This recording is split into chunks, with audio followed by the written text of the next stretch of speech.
മറ്റത്തൂർ പഞ്ചായത്തിലെ കാരിക്കടവ് ആദിവാസി ഉന്നതിയിൽ സ്ഥാപിച്ചിരുന്ന mini mast light കാറ്റിൽ നിലംപതിച്ചിട്ട് 1 വർഷത്തിലേറെയായിട്ടും പുനഃസ്ഥാപിക്കാൻ നടപടിയില്ല. നിലത്തു വീണുകിടക്കുന്ന മിനി മാസ്റ്റ് ലൈറ്റ് തുരുമ്പെടുത്തും പുല്ലുമൂടിയും നശിക്കുകയാണ്. കാറ്റും മഴയൊക്കെ ഉണ്ടായിരുന്നു. അന്ന് ഒരു മരം ഇവിടെ നിന്ന് മതിരാസിന് വരെ മരം വീണ മരം ആ സാധനം ലൈറ്റിന്റെ മേലെ വീണ് പോയത്. പിന്നെ അതിനുശേഷം ഇവിടെ ആകെ ഇരുട്ടായിട്ട് നിൽക്കുക. അപ്പൊ അതൊന്ന് ശരിയാക്കിയാൽ അത്ര നല്ലതാണ്. മലയൻ വിഭാഗക്കാരായ 15ഓളം കുടുംബങ്ങൾ താമസിക്കുന്ന കാരിക്കടവ് ആദിവാസി ഉന്നതിയിലെ കമ്മ്യൂണിറ്റി ഹാളിന് സമീപത്താണ് മിനി മാസ്റ്റ് ലൈറ്റ് സ്ഥാപിച്ചിരുന്നത്.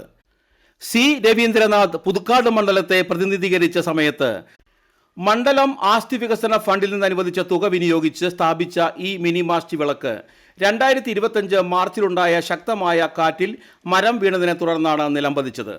മുപ്ലി പുഴയോരത്തുള്ള കാരിക്കടവ് ആദിവാസി ഉന്നതി പതിവായി കാട്ടാന ശല്യം അനുഭവപ്പെടുന്ന സ്ഥലമാണ്. വെളിച്ചില്ല വെട്ടില്ല പോയി ആകെ വൃത്തായിട്ട് കിടന്ന സ്ഥലമാണ്. അവരോട് ഒന്നും വേഗം ശരിയാക്കി തരാൻ പറയും. നിങ്ങള് എനിക്ക് പറയാനുള്ളൂ. മിനി മാസ്റ്റ് വിളക്ക് കാട്ടാനകൾ വീടുകൾക്കരികിലേക്ക് വരുന്നത് കാണാനും ഇവയെ പ്രതിരോധിക്കാനും മിനി മാസ്റ്റ് ലൈറ്റിൽ നിന്നുള്ള വെളിച്ചം സഹായകരമായിരുന്നുവെന്ന് ഉന്നതിയിലുള്ളവർ പറയുന്നു. തകർന്ന മിനി മാസ്റ്റ് ലൈറ്റ് പ്രവർത്തനക്ഷമമാക്കി എത്രയും വേഗം പുനഃസ്ഥാപിക്കണമെന്നാണ് ഉന്നതിയിലുള്ളവരുടെ ആവശ്യം.